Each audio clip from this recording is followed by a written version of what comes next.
বিচার বিভাগীয় তদন্ত দাবি। হেফাজত ও জুবাইরপন্থীদের সারা দেশে সাংবাদিক, তাবলীগের সাথী ও সাধারণ মুসলিমদের উপর জুলুম ও নির্যাতন বন্ধ করা। তাবলীগ জামাত বাংলাদেশের শীর্ষ মুরব্বীদের নামে করা মিথ্যা মামলা প্রত্যাহার।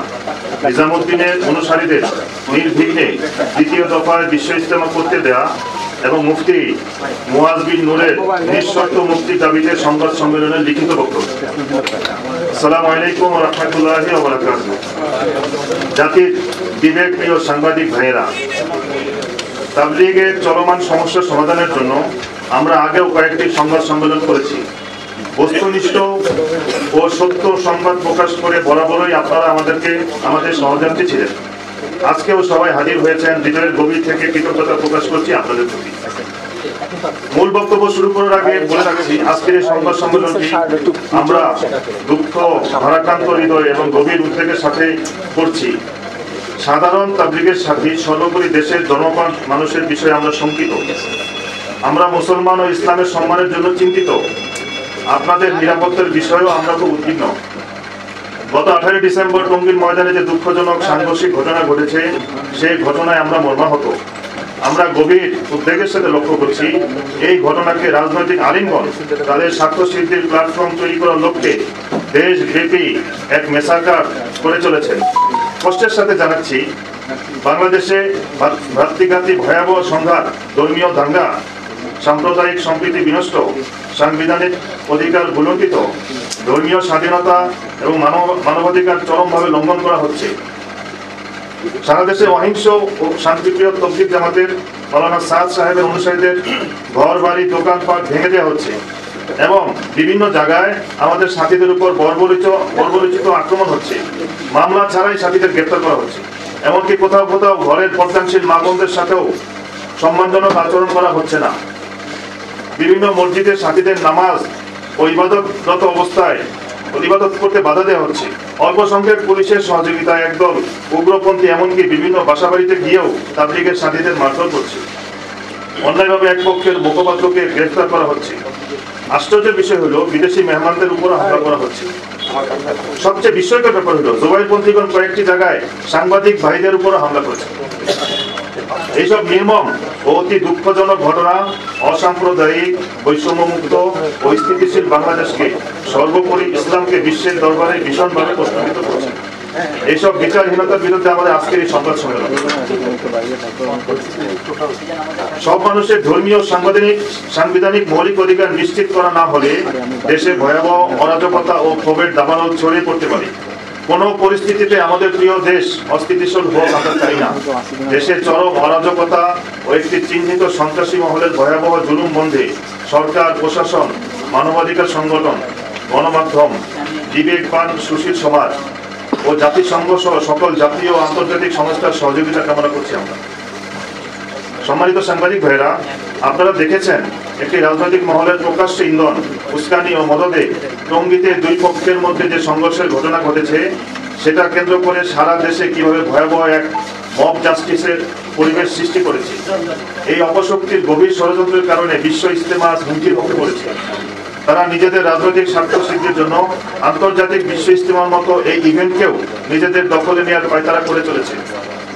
আপনারা জানেন, 20 ডিসেম্বর 2024 তারিখে ঐতিহাসিক টঙ্গী তুরাগতীর আমাদের পূর্ব নির্ধারিত জোর পুরানা তাবলীগের সাথীদের যে বাৎসরিক সম্মেলন হয়, তো করার লক্ষ্যে ময়দানের কাজের জন্য আমাদের শান্তিপ্রিয় তাবলীগের সাথীরা ইজতেমা মাঠের পশ্চিম তীরে শান্তিপূর্ণ অবস্থান গ্রহণ করেন।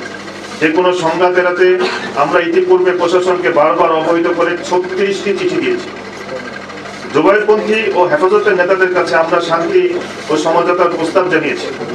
উলামায়ে কেরামকে দারুল উলুম দেওবন্দের নীতি ও আদর্শের ভিত্তিতে তাবলীগ বিষয়ে নিরপেক্ষ থাকার আহ্বান করেছি আমরা।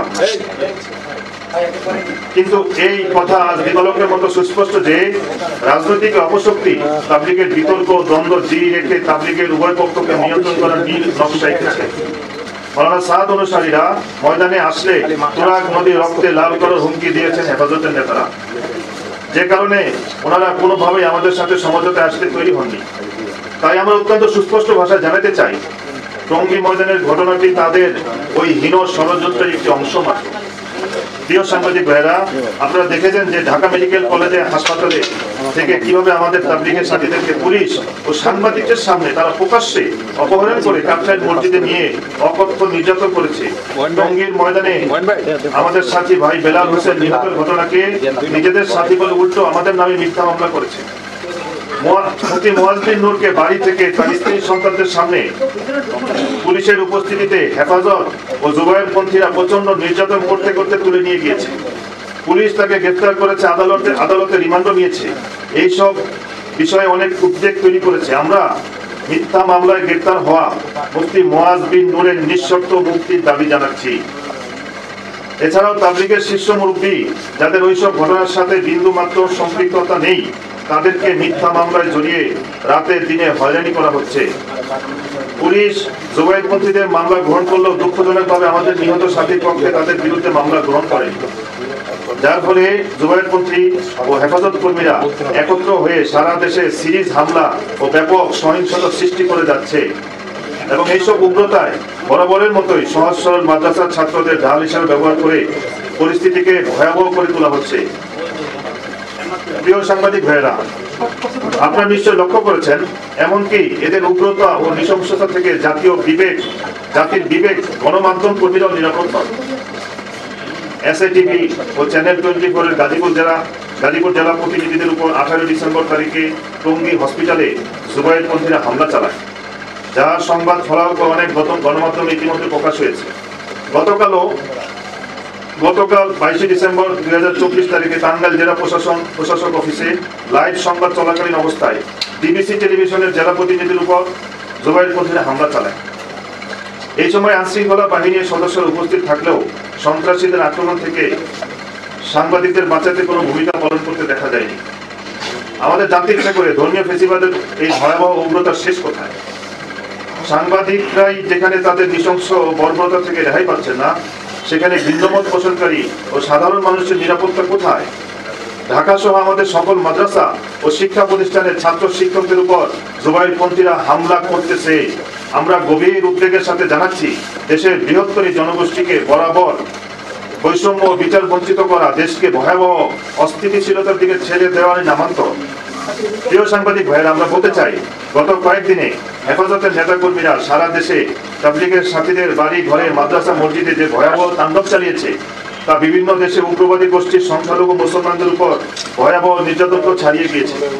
জুবায়েরপন্থী ও হেফাজত কর্মীদের তৈরি মব জাস্টিস বিশ্বের দরবারে বাংলাদেশের সাম্প্রদায়িক বৈষম্যহীনতা ও সম্প্রীতির পরিবেশকে ভীষণভাবে প্রশ্নবিদ্ধ করছে। এসব ঘটনার সময় প্রশাসন কোথাও মামলা নিচ্ছে না, বিচারও পাওয়া যাচ্ছে না এবং সংশ্লিষ্টরা এগিয়েও আসছে না। মহামান্য প্রধান উপদেষ্টা ডক্টর ইউনূস সাহেবের মতো শান্তিতে নোবেলজয়ী ব্যক্তির আমলে এই চিত্র বর্তমান সরকারের উজ্জ্বল ভাবমূর্তিকে মারাত্মক ক্ষুণ্ণ করতেছে দেশে ও বিদেশে। প্রিয় সাংবাদিক ভাইয়েরা, টঙ্গীর ঘটনার নিরপেক্ষ তদন্ত করার জন্য আমরা বিচার বিভাগীয় তদন্তের দাবি জানাই। যারা এই ঘটনার সাথে জড়িত, উস্কানিদাতা ও পরিকল্পনাকারী, তাদের বিচারের আওতায় আনা হোক, এটাই আমাদের চাওয়া। বিচার বিভাগীয় তদন্ত কমিশন এমনভাবে গঠন করা হোক যেখানে পূর্বের ফ্যাসিস্ট সরকারের প্রতিনিধিরা অবশ্যই থাকবে না, থাকবেন সকল রাজনৈতিক দলের প্রতিনিধি, সাবেক বিচারপতি, সুশীল সমাজ ও মানবাধিকার কমিশনের প্রতিনিধিগণ। যেহেতু বিষয়টি বিশ্ব ইজতেমা সংক্রান্ত এবং এর সাথে বিশ্বের বিভিন্ন দেশ ও বর্তমান সরকারের ভাবমূর্তির সম্পর্ক, কাজেই বিশ্ব ইজতেমা যদি না হয় বা সুষ্ঠুভাবে না হয়, তাহলে বিদেশি মেহমানগণ আমাদের দেশে আসবেন না এবং সরকারের সম্মান ও সুনাম সারা বিশ্বে, বিশেষ করে মুসলিম বিশ্বের চরমভাবে ক্ষুণ্ণ হবে। তাই সরকার ঘোষিত 7-8-9 ফেব্রুয়ারি 2025 তারিখে বিশ্ব ইজতেমার দ্বিতীয় পর্ব অনুষ্ঠানের প্রস্তুতি ও বিদেশি মেহমানদের অংশগ্রহণ নিশ্চিত করার বিষয়ে মাওলানা সাদ সাহেবের অনুসারীদের পক্ষ থেকে প্রশাসনের কাছে সর্বক্রমের সহযোগিতা আশা করছি। প্রসঙ্গত উল্লেখ্য, গত বছরের ইজতেমায় জুবায়েরপন্থীদের বিদেশি মেহমান ছিল 1200 জন আর নিজামুদ্দিন অনুসারীদের মেহমান ছিল 9000-এর উপরে। এই হিসাবে বিস্তারিত প্রশাসনের কাছে আছে। আমার প্রিয় সাংবাদিক ভাইয়েরা, আমরা আপনাদের মাধ্যমে প্রশাসন সহ গোটা জাতির কাছে স্পষ্ট করে বলতে চাই, তাবলীগের মূল ধারার কার্যক্রম দুনিয়া জুড়ে দিল্লি নিজামুদ্দিন মার্কাজ থেকে গত 100 বছর ধরে পরিচালিত হয়ে আসছে।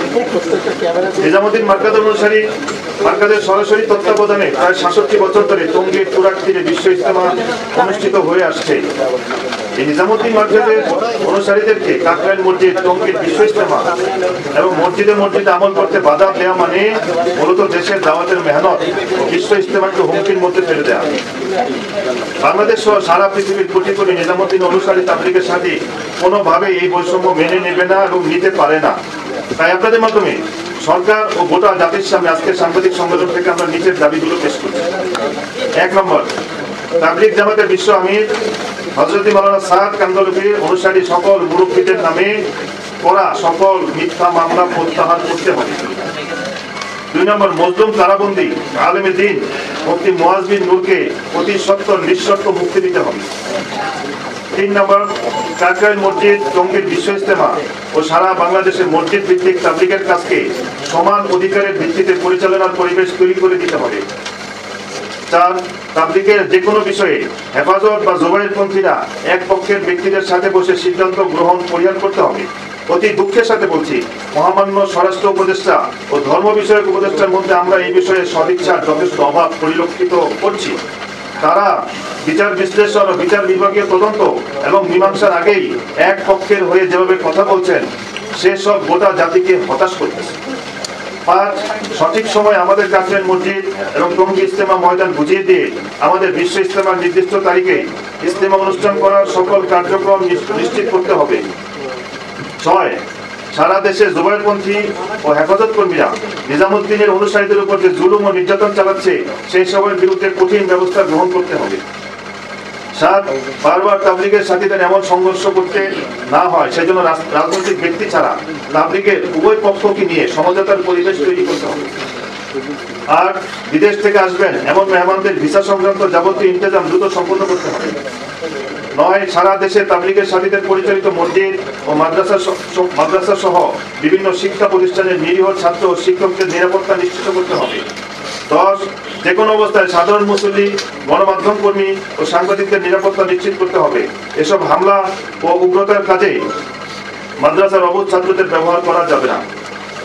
তাবলীগ জামাত বাংলাদেশ এর উলামা একরাম এবং সর্বসাধারণ ধর্মপ্রাণ মুসল্লিগণের পক্ষে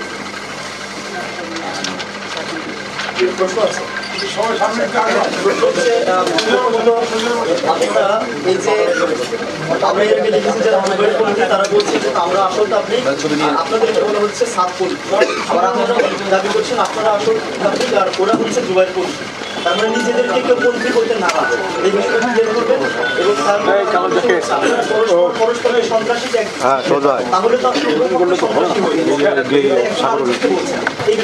তাহলে তো দেখেন তবলিগের এখন তো অনলাইনের জামানা, কেউ বোকা নাই, সবার কাছে 4G জামানা, 5G জামানা।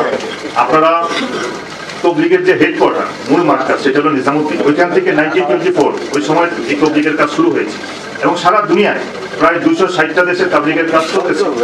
এখন মূল মার্কাজ থেকে মূল যে হেডকোয়ার্টার ওইখান থেকে কিছু লোক আলাদা হয়ে তাবলীগের মতোই আরেকটা কিছু শুরু করেছে। তা আপনারা বলেন তাহলে মূল তাবলীগ কারা হবে? যদি আমার অনেকে আছে মাদ্রাসা, একটা বড় মাদ্রাসা, এখানে 30 জন উস্তাদ আছে, তো এটা হলো মূল মাদ্রাসা, কিন্তু এখান থেকে আলাদা হয়ে 2 জন উস্তাদ আলাদা আরেকটা মাদ্রাসা তৈরি করলো। এখন আপনারাই বলেন মূল মাদ্রাসা কোনটা? এই জন্য এটা একটা মানুষকে ধোঁকা দেওয়ার জন্য বা মানুষকে গলদ বোঝানোর জন্য একটা কথা, মানুষকে আক্রমণ করার জন্য কথা যে জুবায়েরপন্থী, সাতপন্থী। আমরা তো সাতপন্থী বলি না, আমরা বলি নিজামুদ্দিনের অনুসারী। বিশ্বের সারা দুনিয়াতে যত মার্কাজ আছে সমস্ত মার্কাজ নিজামুদ্দিন হলো হেডকোয়ার্টার, যেটা দিল্লিতে অবস্থিত, তো ওই অনুসারী হয়ে কাজ করতেছে। আচ্ছা, আর এটার সাথে সম্পৃক্ত না একটা প্রশ্ন উত্তর দিয়ে দেই। ওনারা আমাদেরকে বলতেছে জানি যে আমরা ভারতপন্থী, ভারতের সাথে সম্পৃক্ত। আমরা যদি ভারতপন্থী হই তাহলে তো আপনারা যারা জুবায়েরপন্থী আছেন অথবা আপনারা যারা হেফাজতের লোকজন আছেন আপনারা তো ডাবল ভারতপন্থী। কেননা আমাদের দাওয়াত ও তাবলীগের মূল মার্কাজ হলো নিজামুদ্দিন, আপনাদের এলিমের মার্কাজ হলো দেওবন্দ, তা আপনারা তো দেওবন্দের দিকে রুজু হচ্ছেন। এরপর আমরা বলতে ওনাদের যে জোর হয়ে গেল গত মাসে 29 তারিখে টঙ্গীর মাঠে ওনারা জোর করেছে, ওল্ড ওয়ার্কার্স জোর, যারা তাবলীগে আগে 4 মাস সময় লাগিয়েছে তাদের জোর। তো ওইখানে যারা আসছেন ওনাদের শিষ্য মুরব্বী যিনারা বয়ান করেছেন, তো ওনারা যারা স্পিচ দিয়েছেন ওনারা সবাই দিল্লি থেকে এসেছেন, মৌলভী ইব্রাহিম দেওলা সাহেব, মাওলানা আহমেদ লাট সাহেব। তো এই জন্য এইটা মানুষকে একটা বোঝানোর জন্য একটা ভুল ব্যাখ্যা করা কিছু না। আর আপনার দ্বিতীয় প্রশ্ন যেটা যে সন্ত্রাসী ট্যাগ দিচ্ছে, আপনারা সাংবাদিক ভাইরা আছেন, সাংবাদিক ভাইদের কল্যাণে এবং এখন সবার হাতে হাতে অ্যান্ড্রয়েড ফোন, আপনারা দেখেন আমরা রাস্তায় নামছি কিনা, আমাদের তবলিগের ইতিহাসে আমরা কখনো রাস্তা ব্লক করি নাই, আমরা লাঠি দিয়ে রাস্তা ব্লক করি নাই, গাড়ি ভাঙি নাই, তবলিগের ইতিহাস এটা নাই। কিন্তু এই বিক্ষোভ সমাবেশ করতেছে, সম্মেলন করতেছে, কোথায় কোথায় রাস্তায় ছাত্রদেরকে নামিয়ে দিচ্ছে, রাস্তায় গাড়ি ভাঙচুর করতেছে। তো এইগুলো তবলিগের সাথে, আমরা তবলিগের সাথে যে সিফতের সাথে এটা কখনোই যায় না। তো যাদের সাথে যায় এটা আপনারা বুঝে নেন, তারা এটা করছে। আমার একটি প্রশ্ন, জি, গত মঙ্গলবার দিবাগত রাত 2:30টায় যে সংঘর্ষের ঘটনা ঘটে, আমি রাত 4:30টায় ওখানে গিয়েছি। টঙ্গী ট্রেনটি গেছে দেখেছি আপনাদের অনেক গাড়ি দুবাইয়ের পন্থীরা আটকিয়েছে, সেই বিষয়টি আমি দেখেছি। কিন্তু ওই দিন বুধবার সকালে আপনাদের সরাসরি কথা ছিল, আপনারা সেই বৈঠকের সিদ্ধান্তের আগে ইজতেমা ময়দানে ঢোকার জন্য প্রস্তুতি কেন নিলেন জোরের ইজতেমা করার জন্য? আমাকে একটু ভেবে একটা সময় দিবেন এই কথাটা বলার জন্য। এই কথাটা অনেকের কাছে সাফ হওয়া প্রয়োজন। আমাদের সরকারের সাথে মিটিং ছিল 18 তারিখ, সেটা হলো বুধবার 11টায় মিটিং হওয়ার কথা উপদেষ্টা মন্ডলীর সাথে। আর আমরা এই পর্যন্ত 36টা চিঠি দিয়েছি প্রশাসনকে যে আমরা 20 তারিখে জোর করব, এবং সারা বাংলাদেশের সমস্ত সাথীদেরকে আমাদের জানিয়ে দেওয়া হয়েছে। আপনারা জানেন এটা সারা বাংলাদেশে যে ম্যাচুরিট লোক এবং তাবলিগের সাথী আকসার বেশিরভাগ আমাদের সাথে। তো সাথীদেরকে যখন জানাই দেওয়া হয়েছে সাথীরা চলে আসবে, কারণ ইজতেমার মাঠ এই প্রায় 2 লক্ষ থেকে 3 লক্ষ লোকের নামাজের ব্যবস্থা করা, এরপরে প্যান্ডেল তৈরি করা। আপনারা জানেন বিদেশি মেহমান আমাদের এখনো প্রায় 1500-র মতো বিদেশি মেহমান আছে আমাদের এই দেশে, এই জোর করার জন্য এসেছে বা আরো আসবে। তো সবকিছু মিলে আমরা বললাম যে ঠিক আছে 17 তারিখ রাতে চলে আসো, মঙ্গলবার রাতে। আমাদের ফাইসাল এটা ছিল, আমাদের যে পশ্চিম পাশে মার্কাজ, পশ্চিম পাড়ে নদীর ওই মার্কাজের সামনে যত রাস্তা আছে এবং উত্তর আসো আমরা ওইখানে বসে যাবো সব সাথে, আমরা কোনো মোকাবেলায় যাবো না। কিন্তু রাত 11টায় বা 11:30টার সময় আমাদের কাছে খবর আসা শুরু হলো স্টেশন রোড এবং কামারপাড়া ব্রিজ ওইদিকে আমাদের সাথীদের উপরে হামলা হচ্ছে। আমাদের সাথীদের গাড়ি বিবাড়ি থেকে সাথীরা আসতেছে, কিশোরগঞ্জ, নেত্রকোনা, বয়স্ক লোকদের উপরে এই ছোট ছোট বাচ্চারা লাঠি ছোটা নিয়ে মারতেছে এবং এই পরিমাণ আর্তনাদ আমাদের কাছে খবর আসতেছে। এবং তারা চারিদিকে আমাদের সাথে থেকে আক্রমণ শুরু করে দিল। আমাদের তাদের সাথে মোকাবেলা করার বিন্দু মাত্র ইচ্ছা ছিল না এবং আমাদের বিন্দু মাত্র আগ্রহ নাই। কিন্তু ওনারা যখন এই খবর আমরা পেলাম যে আমাদের সাথীদের আক্রমণ হচ্ছে, এবং কামারপাড়া ব্রিজের পাশে দেখবেন যে IUBT ইউনিভার্সিটির পাশে একটা মাদ্রাসা আছে ওনাদের, ওই মাদ্রাসায় প্রায় 30 থেকে 50 জন ছাত্র উস্তাদ সব লাঠি সহ রাখতে বাইরে দাঁড়িয়ে আছে, আমাদের সাথীদের উপর আক্রমণ শুরু করে দিচ্ছে। আমাদের চিন্তা ছিল যে আমরা হয়তো বা সকাল পর্যন্ত সাথীদেরকে রাখবো, 11টায় মিটিং হবে, মিটিং এর পরে যেটা ফয়সালা হয়, যদি সরকার আমাদেরকে টঙ্গীর মাঠ খালি করে দেয় আমরা ঢুকবো, আমরা ওইখানে জোর করবো। কিন্তু অত্যন্ত দুর্ঘটনাবশত এটা ওনারা আমাদের উপর হামলা করলো রাত্রেবেলা, এবং আমাদের সাথীরা নিজেদেরকে সেভের জন্য, এবং যখন দেখবেন একটা মব হয়ে যায়, যখন এটাকে নিয়ন্ত্রণের বাইরে চলে যায়, যখন কিছু সাথী তারা আমাদের উপর আক্রমণ শুরু করলো। কিন্তু এখানে আমি একটা কথা বলবো, প্রশাসনের কাছে এই খবর ছিল জুবাইরপন্থীরা টঙ্গীর টিন শেডে দেশীয় অস্ত্রশস্ত্র সহ এবং আশেপাশের মসজিদগুলোতে তারা একদম অস্ত্রশস্ত্র সহ তারা বসে আছে। এবং আপনারা দেখবেন এটার ভিডিও অনলাইনে এসেছে, কি পরিমাণ বোট দা পাওয়া গেছে, টেটা পাওয়া গিয়েছে, হ্যাঁ, এবং তারা চোখা বাস রেখে দিয়েছে। এইগুলো তো ওনারা ওইখানে ভিতরে রেখে দিয়েছিল। আমাদের সাথীরা যখন গেল ঘটনা ঘটে গেল। কিন্তু এখানে একটা প্রশ্ন হইল, প্রশাসনের কাছে এই খবর ছিল, প্রশাসন এবং স্বরাষ্ট্র উপদেষ্টা সাহেবের কাছে এই খবর ছিল, তাহলে ওনারা কেন, স্বরাষ্ট্র উপদেষ্টা কেন 18 তারিখের মিটিংটা একদিন আগে করলো? যদি 18 তারিখের মিটিংটা একদিন আগে করতে এত বড় সংঘর্ষটা হয় না।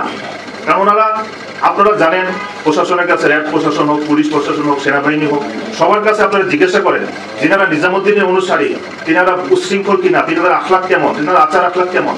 আমরা তো 7 বছর ধরে মাইর খাচ্ছি, 2016 পর থেকে এই পর্যন্ত আমাদের প্রায় 10 জন সাথীকে তারা নিহত করছে, হাজার সাথী আহত করছে।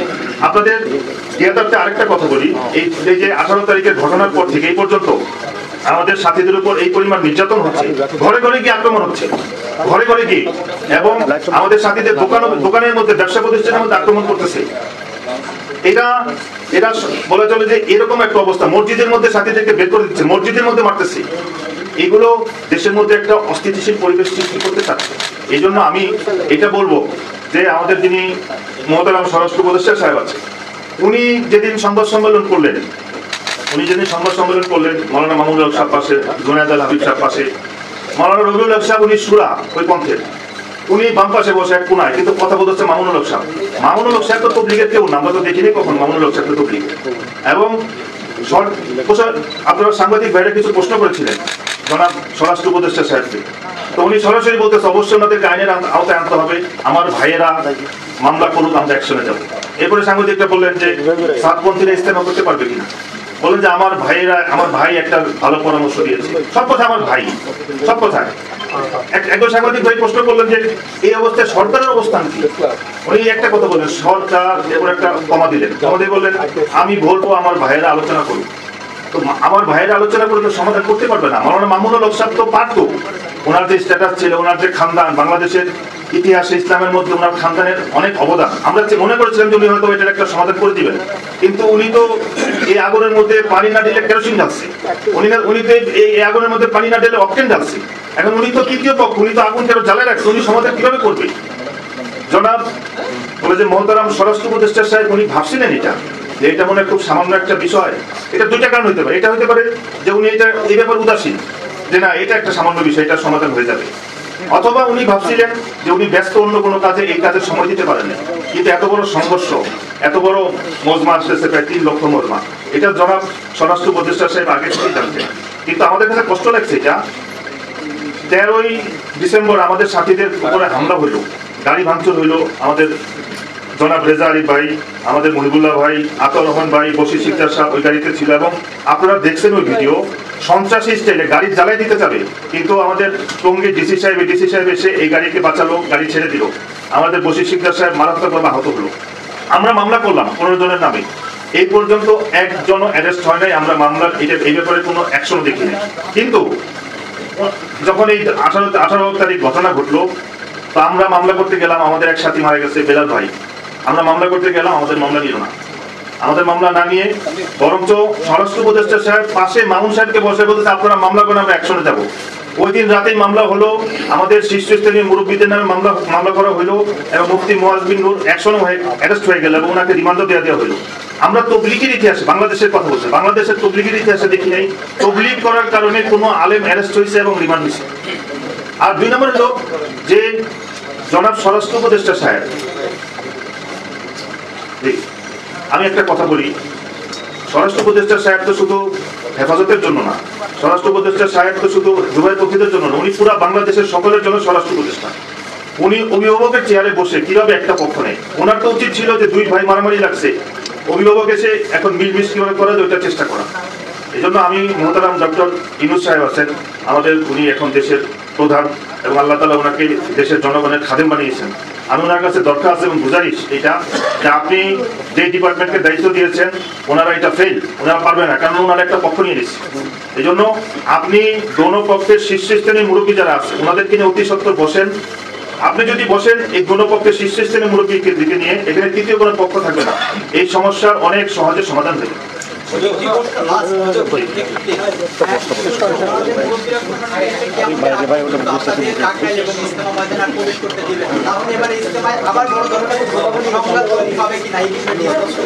দেখেন আমরা তবলিগের যে প্রতিষ্ঠান না, অরাজনৈতিক এবং অলাভজনক একটা প্রতিষ্ঠান। তবলিগলারা কখনো রাজনৈতিক ব্যানারেও যায় না, রাস্তায়ও যায় না, কারো বলে যে পদত্যাগও চায় না, কিন্তু আমরা কোন শক্তি বড় দেখাই না। সর্বশক্তিমান তো আল্লাহ, ওয়া কুল্লি শাইইন কদির, আল্লাহর থেকে বড় শক্তি কারো নাই। এজন্য ক্ষমতার বাহাদুরি বেশি দিন থাকে না।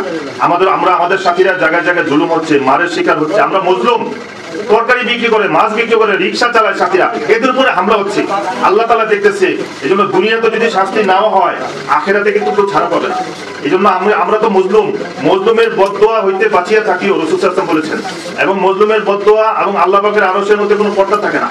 এই জন্য শক্তির বিষয় না, এটা তো বুদ্ধির বিষয় এবং দিল দিয়ে বোঝার বিষয় যে আসলে ওনারা এখন কি চাইতেছে। ওনারা চাইতেছে যে আমাদেরকে জোর জবরদস্তি করে ওনাদেরকে মানানোর জন্য।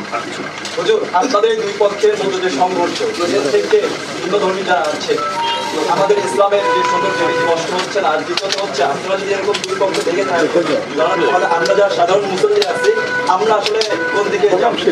মাশাআল্লাহ, ভালো কথা বলছেন। আমি অনেক জায়গায় এই কথা বলছি। দেখেন, ঘরের নোংরা কাপড় বাইরে ধুয়ে ধুইতে হয় না, কেননা এটার দ্বারা হয় কি ঘরের লোকদের বেইজ্জতি হয়, ইজ্জত নষ্ট হয়ে যায়। তবলিগের এই কাজের দ্বারা এখন মানুষ, এই তবলিগের কাজটা এখন বিতর্কিত হয়ে যাচ্ছে, নিজেদের মধ্যে দ্বন্দ্ব সংঘাত। সাধারণ মানুষ, আমরা যদি বিভিন্ন বাজারে গেছি, দোকানে গেছি, ব্যস্ত করতে ভাই চলেন মসজিদে চলেন, এখন বলে না আপনারা হুজুরের সমস্যা, কে সাতপন্থী কে জুবাইরপন্থী এটা দেখে না, বরঞ্চ এই তবলিগের কাজটাকে এবং ইস্তেমাটাকে অনেকেই প্রশ্নবিদ্ধ করতে যাচ্ছে। তসলিমা নাসরিন তো সরাসরি বলছে আমরা চাই বাংলাদেশে কোনো ইস্তেমা না হোক। এখন আমার তো মনে হয় যারা এই তবলিগের পিছনে ষড়যন্ত্র করতেছে এবং তবলিগের কাজটাকে বিতর্কিত করতেছে, তারা তো চাচ্ছে বাংলাদেশের তাবলিগ বন্ধ হয়ে যাক, বাংলাদেশে ইস্তেমা বন্ধ হয়ে যাক, এই পরিমাণ বিদেশি মেহমান আসে সব বন্ধ হয়ে যাক। আর সবচেয়ে দুঃখের কষ্টের কথা হলো এটা, বাংলাদেশ মানচিত্রের মধ্যে ছোট্ট একটা দেশ, হয়তো একটু কলম রাখতে ওইখানে যতটুকু জানে। সারা দুনিয়াতে প্রায় 260টা দেশের লোকজন সবাই বাংলাদেশে কি হচ্ছে এটা খোঁজ খবর রাখতেছে এবং বাংলাদেশের মান সম্মান অত্যন্ত কমতেছে। বিশেষ করে ওলামাদের মান সম্মান, ওলামা একরামের ব্যাপারে একটা ব্যাড রিফ্লেক্ট, একটা ব্যাড মেসেজ সারা দুনিয়া যাচ্ছে। এই জন্য এটা আমাদের কাম্য না। আমরা শান্তিতে বিশ্বাসী এবং আমরা চাই যে এটা একটা সুষ্ঠু সমাধান।